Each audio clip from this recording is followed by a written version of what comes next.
¿Qué tal?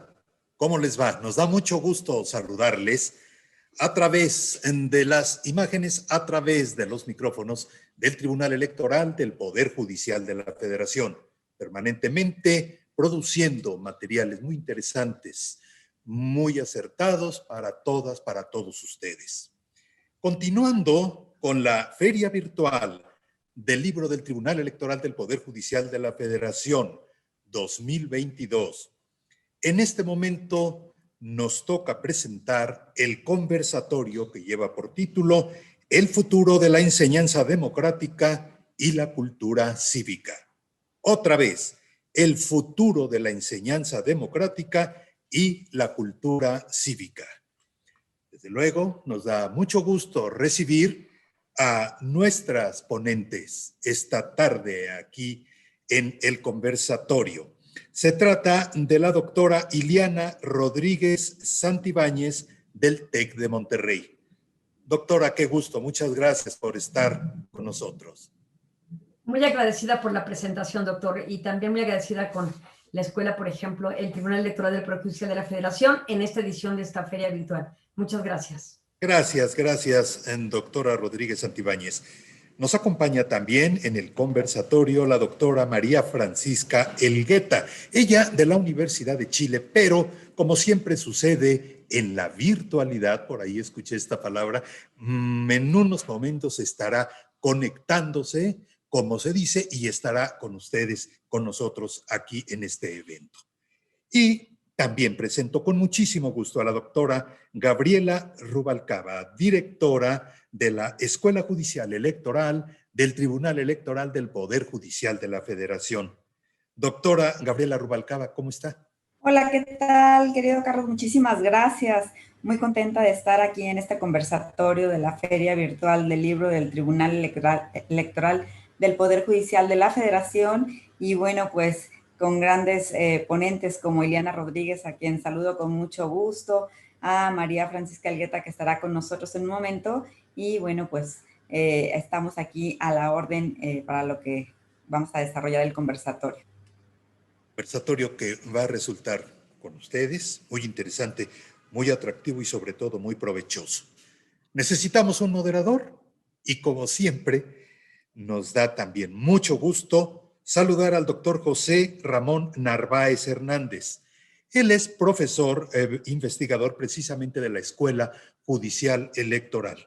José Ramón, qué gusto saludarte nuevamente. Gracias, Carlos. De igual modo, mucho gusto en estar aquí y gracias por la presentación.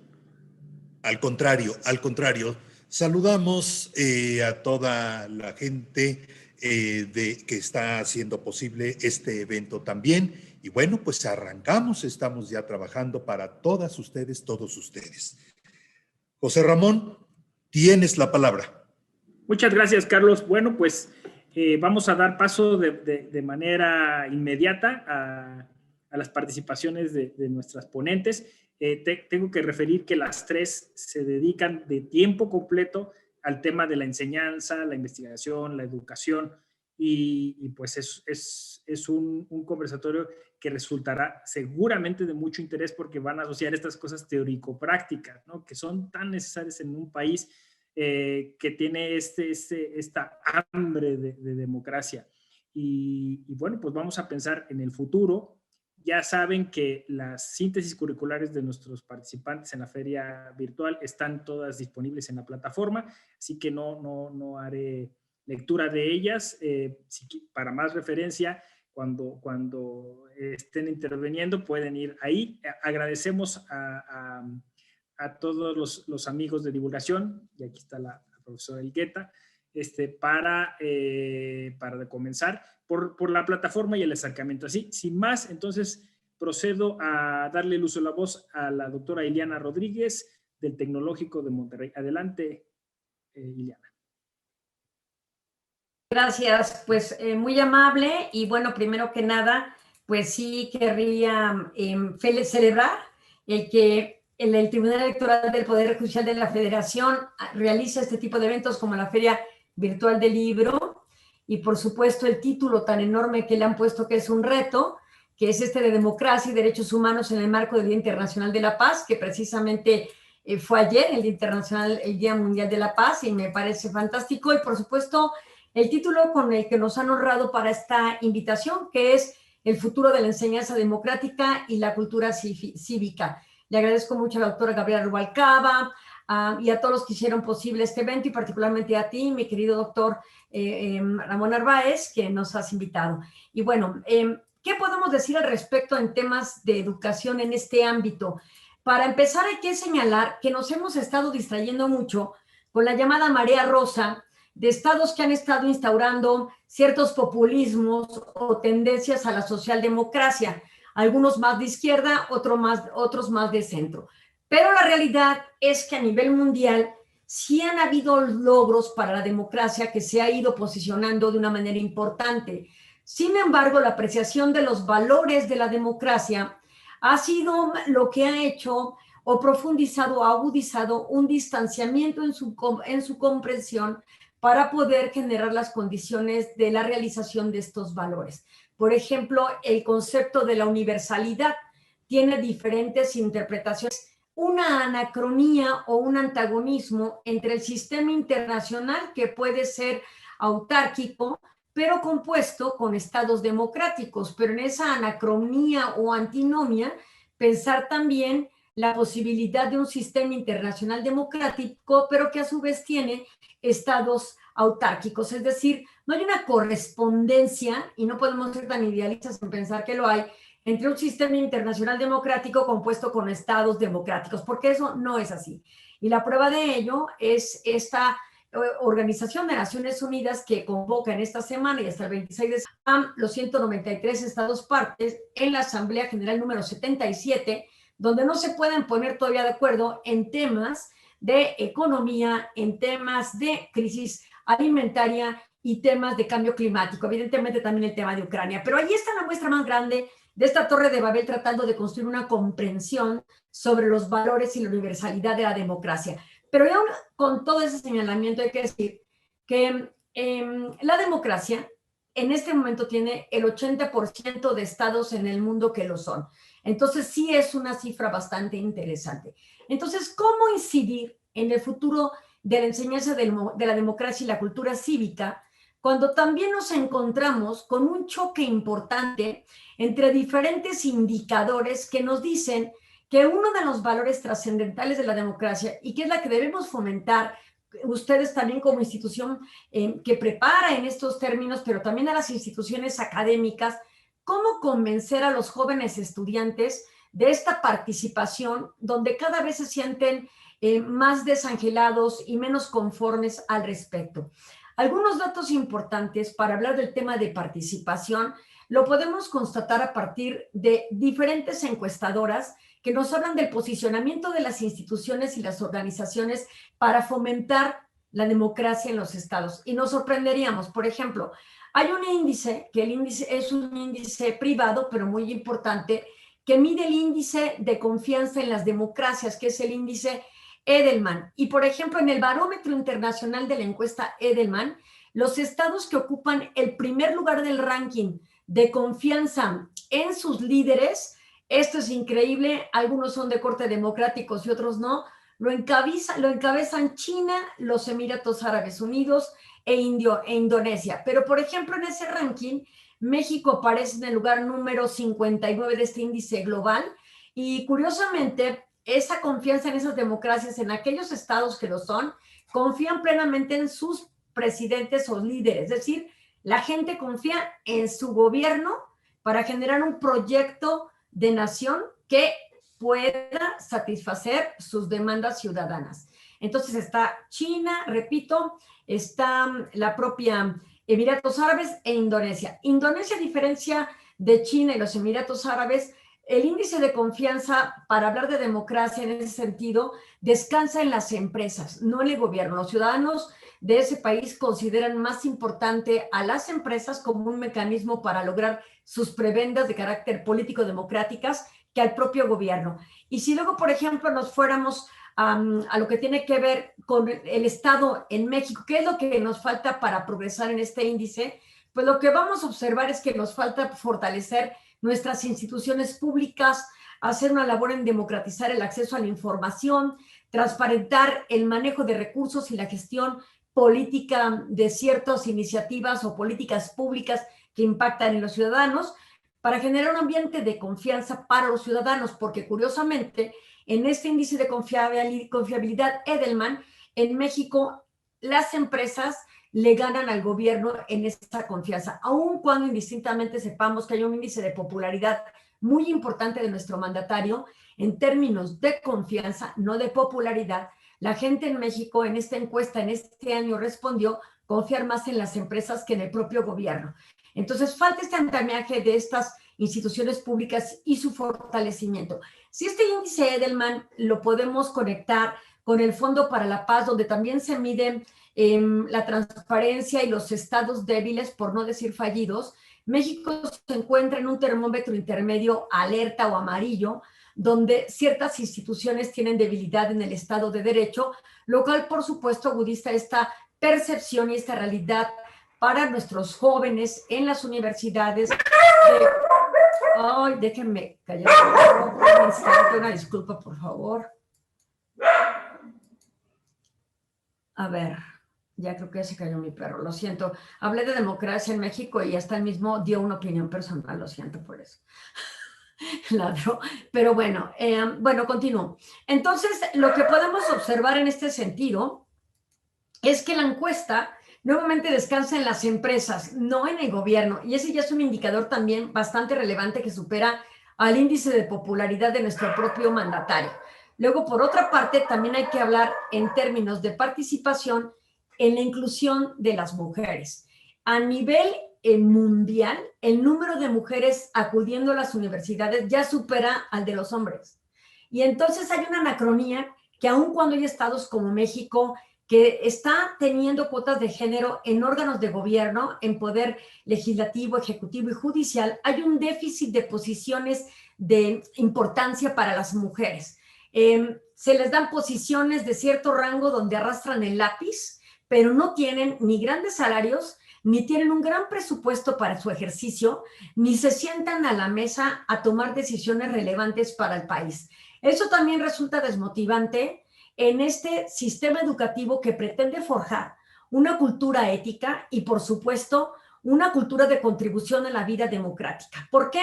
Porque de nada sirve que tú logres hasta un doctorado, que siempre hay personas que dicen, yo tengo hasta 3. El primero es el que más cuenta, porque ya lograste el máximo grado.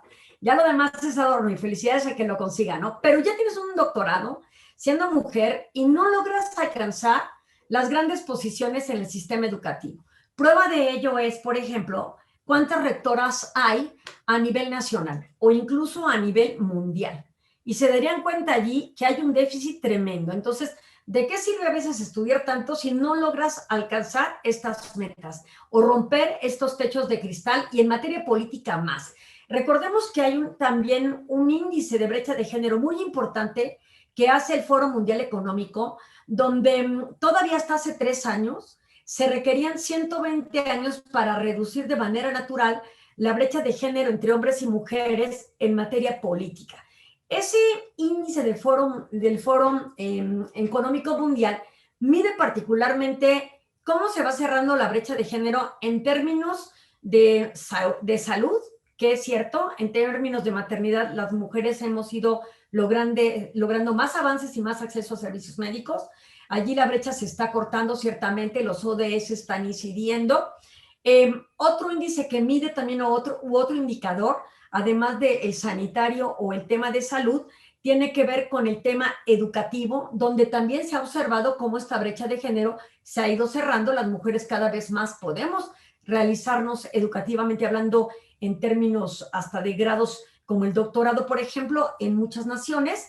Pero luego también se mide, por ejemplo, el tema de salarios, donde sigue habiendo un abismo entre salarios entre hombres y mujeres en la misma posición.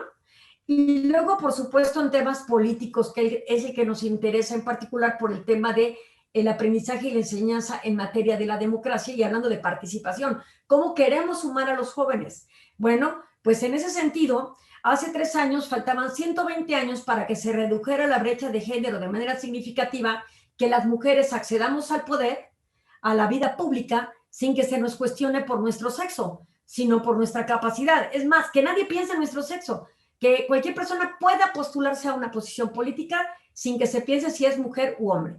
Ese índice que se estaba cerrando, lamentablemente, por el tema de la pandemia, perdió 20 años de lo que se había ganado en los últimos años. Es decir, las mujeres otra vez en la parte de participación política volvemos a rezagarnos. Entonces, ¿cómo queremos generar un modelo de enseñanza en la formación hacia la democracia y una cultura ética si con los hechos en la realidad estamos mostrando otro tipo de evidencias que desalienta a los y las jóvenes a la aspiración en esta materia? ¿Cómo vamos a lograr que participen de manera natural, ya ni siquiera para alcanzar posiciones importantes de toma de decisiones, sino cómo los vamos a convencer de que su participación es importante para generar un cambio dentro de los propios partidos políticos que con todos sus señalamientos y todas sus áreas de oportunidad, diría Durkheim, es en este momento el único modelo estructurado de participación política, porque ni siquiera las candidaturas independientes han probado ser el mecanismo ideal para lograr posiciones en toma de decisión. Y podemos ver ese déficit también en el Poder Judicial, donde el Poder Judicial está masculinamente conformado. Entonces, me parece que si no logramos generar las condiciones a nivel social y económicos de tratar de generar mayores capacidades para obtener mayores oportunidades, el discurso de la democracia es eso, un discurso. Entonces, creo que es importante señalar esto. Traigo una frase que me parece que es importante, porque hay que reconocer también que cuando hablamos de una cultura, en estos términos, en materia política, cultura ética y cultura, por supuesto, para la vida democrática, habría que considerar la siguiente frase que estuve pensando antes de entrar con ustedes y que es la siguiente. Un minuto. ¿Qué es educar y cómo podemos lograr este modelo hacia un futuro en el aprendizaje respecto a la democracia y la cultura ética? Cuestionándonos éticamente los logros de la sociedad, pero sobre todo de sus gobernantes. La democracia es incompatible con la pobreza y la violencia. Y algo muy interesante aquí es cómo se nos ha manipulado, porque también hay que decirlo, hay muchas formas de obtener un aprendizaje, que puede ser formalmente mediante la educación, pero también hay otros mensajes que tomamos de otras partes y que nuestros jóvenes toman de otros modelos que siempre están por ahí dispuestos a través de diferentes algoritmos para incidir en la mente de nuestros jóvenes. Y es la falta de transparencia en la información. En este sentido, se vuelve maniquea y manipuladora en la distorsión de los valores que pueden propiciar la participación política de las juventudes. Esto, por supuesto, es una gran manipulación que le sirve a determinadas posiciones políticas, pero que nuevamente desalienta la participación de nuestros jóvenes. Una cultura ética para ellos, en todo caso, se tiene que sustentar no solamente en una norma legal, porque estaríamos hablando de una cultura jurídica, una norma de legalidad, pero tendríamos que hablar básicamente de una cultura que se siente en una fase concreta, que sería una cultura de carácter antropológico, donde conversamos a los jóvenes de la utilidad de la participación en la vida democrática, una fase, por supuesto, abstracta dentro de esta comprensión de una cultura de legalidad y una cultura ética, donde puede haber modelos de comportamiento óptimos o ideales sin la distorsión de los medios, en lugar de los propios hábitos sociales que pueden ser nocivos o contraproducentes para tratar de fomentar valores en las juventudes.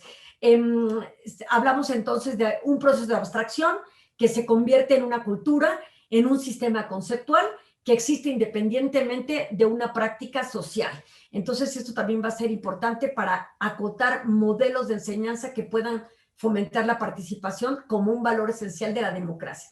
Y, por supuesto, la fase simbólica de todo componente cultural, donde se tiene que definir a partir de interpretaciones simbólicas, pero aceptadas por el conjunto de la sociedad y no exclusivamente por aquellos que ostentan el poder. Las escuelas, las universidades, los centros educativos tienen la responsabilidad de modelar a estos jóvenes sin distorsionar la información. La prueba de esta manipulación más grande, y ojalá que nuestra colega de Chile pueda participar, es haber hecho en Chile un proyecto de constitución tan importante que por el temor y el miedo que se generó en la población les llevó a no querer este nuevo proyecto en un plebiscito que se realizó recientemente y donde los chilenos dijeron y las chilenas no queremos esa nueva constitución, quedándose con una constitución que es producto de la dictadura pinochetista. Entonces, ¿dónde está la representación de los valores esenciales de la democracia que puedan generar un cambio? Si quienes ostentan el poder y que también son los que generan las ilusiones necesarias, que diría Chomsky, en la prensa para distorsionar las preferencias electorales de los jóvenes en particular. Entonces, creo que sí tenemos un reto frente a nosotros para formar congruentemente, pero de la mano, en este triángulo virtuoso de sábado, escuela, empresa y educación, o lo que tiene que ver con gobierno en este momento, tratar de generar la sinergia de que seamos congruentes con lo que enseñamos, pero también con lo que nuestros jóvenes ven. Entonces, esta sería un poco mi participación para transformar un modelo educativo eficiente que fomente valores de la democracia y en el que me he centrado, que es la participación. Muchas gracias, Ciliana, gracias. Además de una de las instituciones con más prestigio en México y América Latina, ¿no? El TEC de Monterrey, siempre en los rankings. Y bueno, muy interesante, ¿no? Desde los datos primero, la estadística, lo que muestra el déficit democrático, la falta de inclusión de un sector como es el caso de las mujeres, las brechas, y luego por último cerrando con esta importante reflexión a propósito de una sinergia en donde todos los sectores de la sociedad deben de integrarse. Muchas gracias. Bueno, pues vamos ahora, justo ya que ha sido citada la doctora Francisca Elgueta. Creo que ya resolviste, ¿verdad?, el problema. No se escucha bien. Se escucha como topollillo. Si tiene un micrófono externo, a lo mejor vale la pena desconectarlo y que hable desde el audio de la computadora. Si tienes un micrófono o algún dispositivo conectado a la computadora. Porque te ves bien, o sea, se ve muy bien la imagen, hace rato se veía borrosa. No, se escucha, como haz de cuenta, como muy agudo y muy lejano. ¿Qué podrá hacer? Que le dé clic al botón derecho del micrófono y si abre, en la segunda pestaña viene altavoz y ahí que ponga igual que el sistema. Es que yo creo que, ¿sabes qué? No ha de servir el hardware, o sea, o sea, porque sí se recibe la voz, pero no se le recibe. ¿Quieres que intentemos con el WhatsApp? A lo mejor que ponga el sonido del WhatsApp. Porque decía que me marcara y yo le paso la voz. Si quieres, Francisca.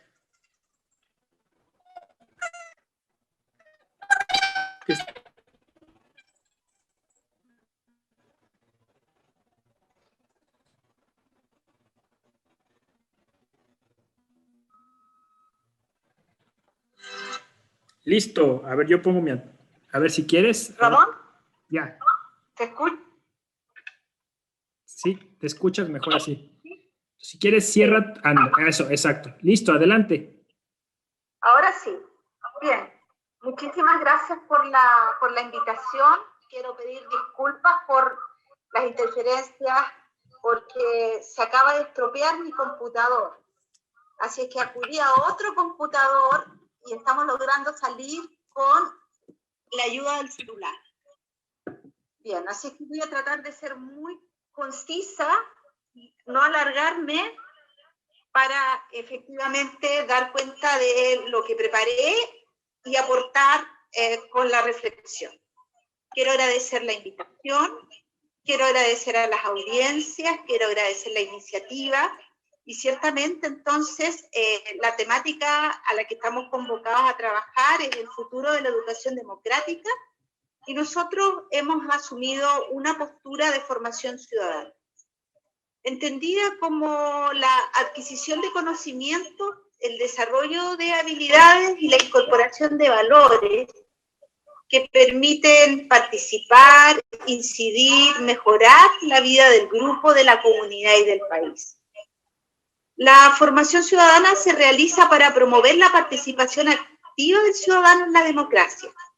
Por lo tanto, la formación ciudadana no es solo un problema individual, sino que también es un problema colectivo, que tiene por propósitos, tal como les mencionaba, un momentito que aquí tengo un rebote de voz.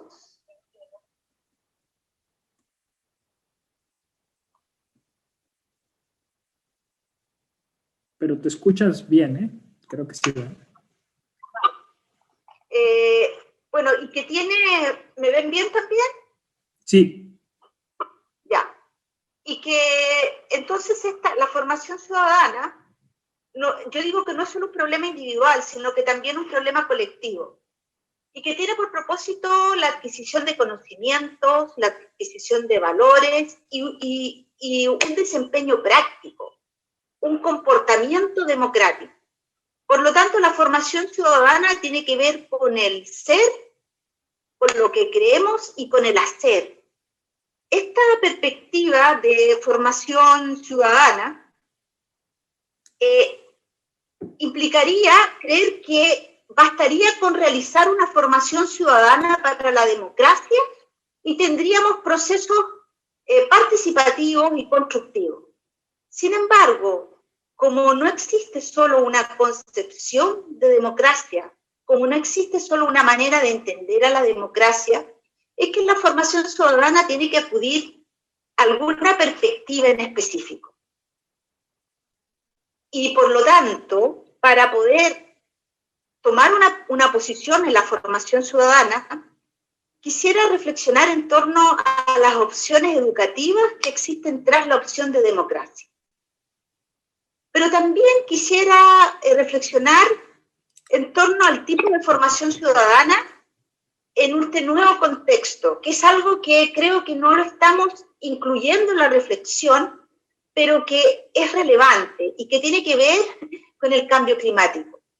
Porque creemos que el cambio climático va a funcionar como un factor desestabilizador de las formas de convivencia democrática en la medida que no seamos capaces de generar proyectos educativos que fortalezcan una concepción de democracia que para nuestro caso vamos a hablar de una democracia radical o una democracia postmoderna.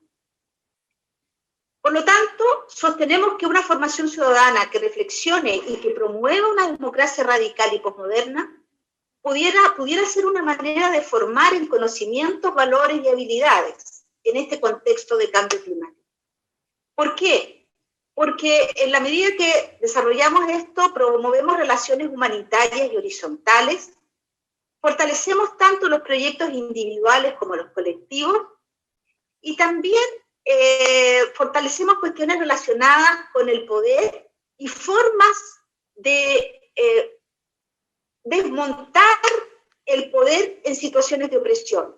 Estamos pensando en espacios domésticos, en el espacio social de trabajo y en el espacio mundial o en transnacional. Queremos acudir como primera reflexión a la experiencia griega y rescatando el concepto de paideia. Nosotros creemos en una paideia para la autonomía y hacia la autonomía, que lleve a la interrogación constante, al preguntarse constantemente en torno a qué tipo de formación ciudadana tenemos que desarrollar y que los sujetos reflexivamente, que las personas reflexivamente en este contexto nuevo de cambio climático aborden los desafíos de la formación ciudadana. Quisiéramos mencionar que la democracia ateniense, aquella democracia del siglo V a.C., aquella democracia que concebía la sujeción de las instituciones y de los funcionarios del gobierno a un sistema de poder en el que había una participación directa, sin embargo quiero hacer la aclaración que directa, considerando solo a los ciudadanos de la polis, porque esta era una sociedad esclavista y era una sociedad expansionista. Pero el modelo de democracia con K, que surge, este concepto de democracia que es propio de Atenas del siglo V a.C., que promueve la igualdad, por lo menos frente a la ley, frente a la asamblea y socioeconómica de este grupo, pudiera ser extrapolable como reflexión a propósito de la necesidad de una democracia directa, no solo de una democracia representativa. Por lo tanto, detrás de una formación ciudadana que rescata este elemento del nacimiento de la democracia como democracia directa, colocando todas las prevenciones que coloco y estableciendo que realmente era una sociedad de un pequeño grupo, la ateniense, pero surge la democracia como forma de gobierno, como forma de convivencia. Esta concepción de democracia desaparece en el tiempo. Nosotros sabemos que todos los regímenes absolutos fueron imperando en el tiempo. Sin embargo, la democracia liberal, que fortalece los derechos civiles negativos y la participación política representativa, también se transforma en una manera de hacer formación ciudadana. Esta concepción del siglo XVIII y comienzos del siglo XIX, que promueve, por ejemplo, y pudiéramos tener formación ciudadana que promueve un Estado laico, la división de los poderes, y que estaría centrada fundamentalmente en los primeros derechos civiles, promoviendo la libertad religiosa, la libertad de propiedad, la libertad de comercio, tiende a fortalecer, porque es una obra propia de la burguesía, tiende a fortalecer a las libertades individuales y tiende a fortalecer a un pequeño grupo que sería el grupo que tiene ciertos privilegios. ¿Pudiéramos tener una formación ciudadana que promueva una democracia liberal? Por supuesto. Y que fortalezca derechos civiles negativos, por supuesto. Por ejemplo, nosotros hemos vivido una experiencia a propósito de la democracia y la implementación del neoliberalismo aquí en Chile, en el que tuvieron más preponderancia los derechos civiles negativos que todos los derechos de segunda, tercera generación. Entonces, la formación ciudadana finalmente puede ser instrumental en relación a el tipo de ciudadano que queremos que exista y que queremos promover. Entonces, a modo de síntesis, podemos decir que la democracia liberal incorpora dentro de su ideario de valores algunos rasgos de la democracia antigua, griega, pero su organización y su acción política, estoy haciendo alusión a las relaciones de poder entre gobernantes y gobernados, se fundamenta en principios del liberalismo político, el establecimiento de libertades negativas e individuales, y limitan el poder del Estado, y fortalecen entonces la participación política de tipo representativo. Bueno, este sistema históricamente comenzó a hacer aguas y a comienzos del siglo XX podemos hablar de un Estado liberal democrático, que continúa entonces con el devenir de este grupo económico, de esta burguesía, pero que tras la revolución industrial traen tras de sí o provocan en realidad todo lo que tiene que ver con la cuestión social. Y comienza una presión social en la que la aparición de derechos como los de asociación de trabajadores, de reunión, de manifestación, de sindicalización o de sufragio universal, comienzan a ser fundamentales. Pero continúa siendo un Estado liberal. continuamos teniendo una democracia que va abriendo derechos, pero sin embargo prepara el camino para un tipo de democracia que tiene que ver con el estado de bienestar o el estado social, democrático. Y que, como bien sabemos, tiene que ver con los proyectos europeos. Y que este estado de bienestar, que promueve derechos de segunda generación, establece una mayor regulación a la economía, aparece un conjunto de servicios sociales que va a promover el Estado, una estructura tributaria redistributiva, y por lo tanto, este modo de entender a la democracia también se traduce en un tipo de formación ciudadana en el cual los derechos de los sujetos aparecen resguardados por la provisión estatal. Existe una mayor regulación y por lo tanto se promueven situaciones de mayor bienestar a propósito de los sistemas educativos, de los sistemas de comunicación, y por lo tanto este tipo de formación ciudadana lo encontramos en muchos textos que promueven el estado de bienestar. Nosotros aquí en Chile y buena parte del mundo vivimos una situación de liberalismo económico o neoliberalismo, que un poco explica también el resultado de nuestro plebiscito reciente a propósito del proceso constituyente y de la nueva constitución. Lo que ha pasado aquí en este contexto y a propósito del liberalismo económico o neoliberalismo es la reducción del estado de bienestar, la liberación del mercado. Se combate al máximo la regulación estatal y los partidos políticos en este contexto se ponen burocráticos y la participación ciudadana es cada día menos importante. Aparecen los proyectos individuales por sobre los proyectos colectivos y, por ejemplo, llega esto a transformarse en un tipo de formación ciudadana en la que se reclama el derecho a elegir el establecimiento educacional que quiera, a poder disponer de mis propios fondos y que nadie, de jubilación, y que nadie pueda disponer de ellos. Por lo tanto, el tipo de formación ciudadana es una formación individualista, competitiva, y que vamos a llamar más bien educación cívica, pero no formación para la ciudadanía, para la participación y para el fortalecimiento de acciones colectivas.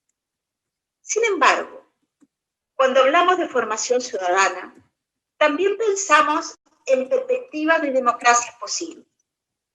Una democracia posible, por ejemplo, es la que se promueve desde mayo del 68, en el que se cuestionan relaciones de poder autoritarias, verticales, en el que se promueven medios informales y estéticos para hacer transformaciones desde distintos contextos, y sabemos que la universidad fue muy importante para esta democracia posible, promoviendo la actividad y una postura social, cultural y política comprometida. También hemos vivido, a propósito del fin de la Guerra Fría, concepciones de democracia en las cuales en la década de los 80 y de los 90 se materializan en ONGs, organizaciones no gubernamentales, que fortalecen tanto proyectos individuales como proyectos colectivos, en temáticas nuevas, como son mujeres, diversidades sexuales, medio ambiente, temas culturales. También tenemos democracias posibles a propósito de las perspectivas críticas que vienen de la participación popular. Y tenemos, por ejemplo, la educación para la paz, la investigación-acción participativa, la educación popular. Pero queremos hablar de una perspectiva que vamos a llamar democracia postmoderna o democracia radical, que se promueve desde estos espacios del sur. Conocemos muy bien a Boaventura Sousa da Silva, y que se propone articular la subjetividad y la ciudadanía para la emancipación. Y esto implica cuestionar espacios de relación vertical en los que el poder se manifiesta, por ejemplo, en los espacios domésticos, como son las respuestas que dan este espacio doméstico las teorías feministas, las teorías que promueven la defensa de los derechos de la infancia, por ejemplo. También tenemos estas relaciones verticales, no horizontales, en los espacios sociales del trabajo. Estamos hablando de las relaciones de producción de consumo y de explotación, estamos hablando de la competencia desleal, de la exclusión de los trabajadores y de la sociedad civil, en pos de las decisiones de unos pocos que muchas veces dan cuenta de aquellos que mantienen el poder en los grandes medios de producción. Pero también, a propósito de la globalización económica, tenemos el espacio mundial o transnacional, en la que se dan relaciones de intercambio económico y político desigual entre norte y sur. Ahora, esta democracia radical que promueve relaciones horizontales, que promueve relaciones de encuentro, tiene que ver con el título de esta mesa, que es el futuro de la educación para la democracia y la preservación de los derechos humanos. Porque creemos nosotros que no se puede perder de vista que estamos en un planeta que, producto de la intervención humana y de las maneras como hemos ejercido la humanidad y por lo tanto la manera como hemos ido planteándonos en este planeta, ha ido cambiando para mal. De hecho, la revolución industrial marca un antes y un después, y que va acompañado de concepciones democráticas y de formas de entender la participación que en realidad se alejan desde esta perspectiva mucho más radical. Si no cuidamos la democracia, creemos nosotros, en un planeta que está cambiando climáticamente y que está trayendo efectos al ser humano y a otras formas de vida, a la naturaleza, a los seres sintientes, si no cambiamos esta manera de entender nuestras religiones mucho más horizontales, dialógicas, pudiéramos encontrarnos con que esta manera de dominar en nuestra propia convivencia, que se ha traducido en una manera de dominar a nuestro planeta y de explotarlo, entendiendo que sus recursos son infinitos y que están al servicio solo de nosotros, pudiera llevarnos a que la escasez que se va a producir por el cambio climático fortalezca regímenes políticos autoritarios, caudillismos, y que van a volver el péndulo hacia el beneficio de unos pocos. Si no fortalecemos una formación ciudadana para una democracia que considera el cambio climático y relaciones horizontales, directas, humanitarias, nuestro planeta y nuestras formas de convivencia finalmente seguirán relacionándose con nuestro planeta de manera opresiva. Y nuestro planeta no va a soportar nuestra forma de convivencia neoliberal. La convivencia neoliberal y nuestras formas de comunicación y de democracia, que nosotros lo vivimos aquí en Chile con mucha fuerza, finalmente, creo yo, llevan a una formación alienada que destruye el medio ambiente en que vivimos, que fortalece la avaricia y el privilegio de unos pocos.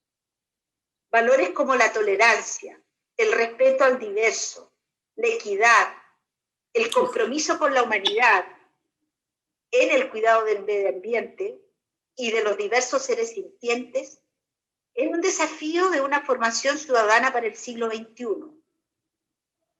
en el que estamos viviendo el comienzo irreversible del cambio climático que hemos provocado como humanidad. Muchas gracias. Gracias, Francisca. Muchas gracias. Pues De manera inmediata doy el uso de la voz a la doctora Rubalcaba para no perder más tiempo. Gracias. Muchísimas gracias, querido José Ramón. Bueno, pues yo entro ya de lleno a lo que quiero comentar en este foro. Muchas gracias por la oportunidad de estar con ustedes. Gracias a quienes nos siguen a través de las redes sociales en esta Feria Virtual del Libro del Tribunal Electoral del Poder Judicial de la Federación. La politóloga argentina Guillermina Tiramonti menciona que la democracia sin educación no es posible si hablamos de la política contemporánea como diálogo democrático. Creo que tiene mucha razón. Necesariamente la población requiere de herramientas para generar ese intercambio de ideas, y esas herramientas son solo posibles a través de la educación. Visto de ese modo, tal vez la educación democrática pueda ser un pleonasmo, una tautología. En realidad, toda la educación debería estar diseñada para emancipar, para fomentar las libertades y viceversa. La democracia solo puede entenderse a través de la educación. Podríamos decir entonces que el futuro de la educación democrática es seguir impulsando su influjo, hacer llegar la herramienta a más personas, digamos que contiene implícita una vocación de inclusión. Quizá entonces el futuro próximo suponga aumentar el radio de acción, pensar en estrategias que permitan que a quien no le han sido comunicados los principios de la vida política contemporánea se le comuniquen, incluidos los derechos político-electorales y la justicia que los materializa. Ya se pensarán que siendo yo directora de la Escuela Judicial Electoral, lo que estoy haciendo es llevar agua a mi molino. Y en algún modo debo aceptar que efectivamente es así, pero lo hago convencida de que es la educación el camino correcto para incorporar modelos societarios adecuados a nuestra cultura.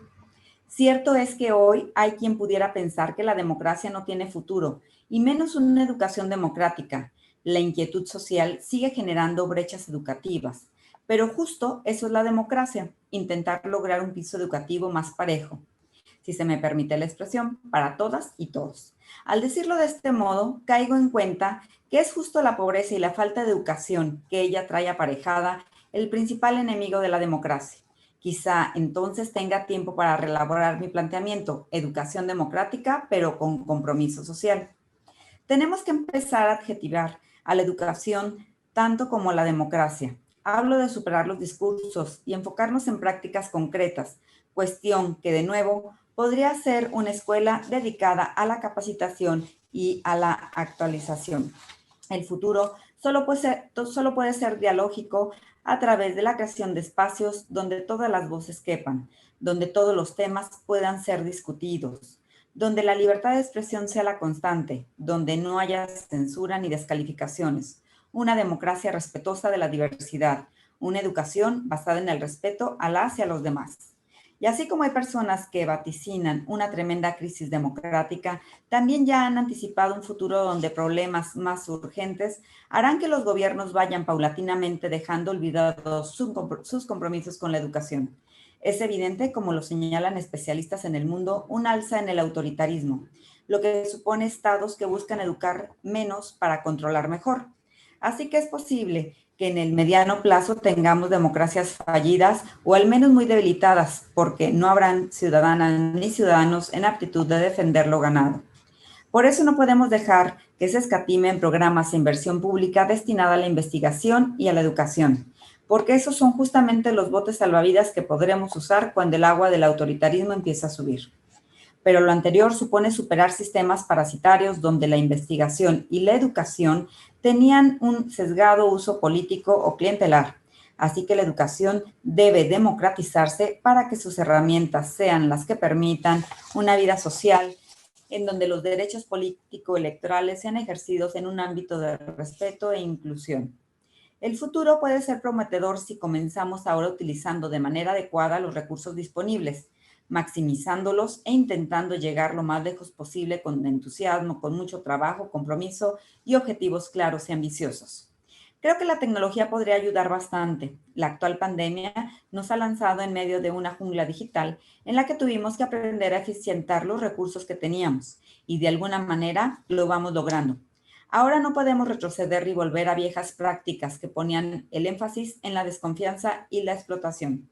Debemos aprovechar el área de oportunidad que tenemos delante para sacarle el mayor provecho posible. Yo diría que deberíamos trabajar por objetivos, fomentando desde las propias instituciones educativas la democracia, que supone respeto por los proyectos de vida de las demás personas. No todos aprendemos del mismo modo, y estoy llegando a una conclusión preliminar: una educación más horizontal y constructivista para lograr mejores prácticas democráticas. Entonces, frente a nuevos retos, nuevas metodologías, menos verticales, menos jerarquizadas, uso más colaborativo de las herramientas digitales, mayor aprovechamiento de los recursos humanos, valorando sus propios perfiles y expectativas.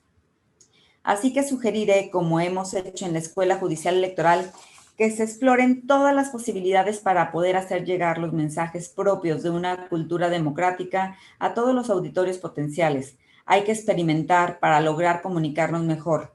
En nuestro caso, el reto era doble, porque además de tratar de comunicar los elementos de la cultura democrática, debíamos comunicar los recovecos y convencionalidades de la justicia electoral. Puedo decir que los resultados han sido buenos y que la vocación propedéutica con la que nació la justicia electoral en México no solo no lo hemos abandonado, sino que la hemos adaptado a los tiempos. Y creo que en el futuro podríamos seguir por esta misma senda, proporcionando a las y a los mexicanos una educación político-electoral como lo merece un pueblo que ha sufrido y luchado por su democracia. Muchas gracias, José Ramón. Muchas gracias, Gaby. Se antojaba un debate por lo que plantearon las tres, muy interesante. Yo sugiero que quien nos está escuchando lo haga, por favor, a través de las plataformas y de las redes sociales para hacerles llegar después las preguntas y comentarios.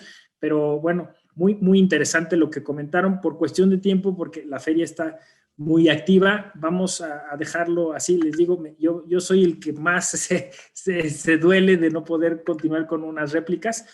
Vamos a proceder a que Alberto Banderas nos haga favor de entregar los reconocimientos virtuales y pues muchas gracias por todo. Cedo el uso de la voz a Carlos Jaime y gracias a las tres por tan maravillosas intervenciones.